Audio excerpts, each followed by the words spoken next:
Now I know Aperture is strictly for Apple or Mac programs. Can we go into that and see what Aperture does for images? Yeah, sure. Have you got an example for us? Absolutely, Struan. Now remember, Aperture is one of these raw specialty type programs, so let's see what we can do with a raw file.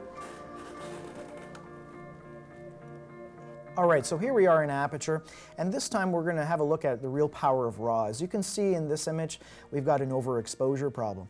And, well, if we had shot with JPEG, we could certainly make the picture a little darker, but really any kind of blown highlights would really have been lost.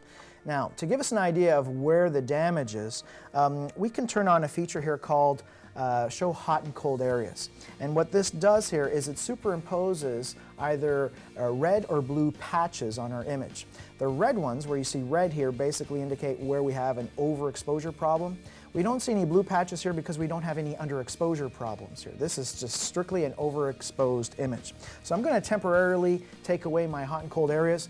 I need my tools now. I got to fix this. So to do that, I'm going to go over here to the left side of Aperture. And among these three tabs, I'm going to click on Adjustments. And it's here where I basically have all of my adjustment tools. Now, first things first, I need to adjust my exposure. I need to darken this down a little bit. So I'm going to simply click and drag this slider here to the left, slowly to the left, until I get an image here that I'm kind of satisfied with overall. Now, just because I'm satisfied with it overall doesn't mean it's really ready to go. There may be some devils in the details, so to speak, with this. I'm going to go back to my hot and cold areas indicator, and you'll notice I still have some remaining red patches. Those areas there are still overexposed. So the rest of my image is fine. Right now, I'm missing details in the groom's shirt here, as well as his best man shirt. All of this detail is gone. So to help recover that, I'm going to bring back my warnings here, and I'm going to go to the next slider down. Just below exposure is my recovery slider. And the recovery slider is going to do something special. It's going to reach into the bright highlights of my raw image, and it's going to pull them back. If you watch the histogram here, you'll notice that the recovery slider doesn't shift the entire histogram.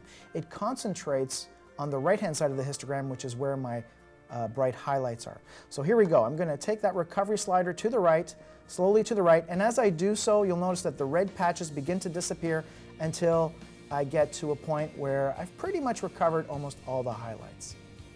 Now, if I wish to finish the job, I can also come down here to the highlights and shadows sliders here. I can go to my highlight slider, bring it down a little bit, and bring even a little bit more detail into the shirts. I'm going to just zoom in a touch here, and there's our after image here. Let me just get the groom's face back into view. There's our after image. I'm going to hit the M key to show my before, get rid of those warnings there. There's my before, after, and before.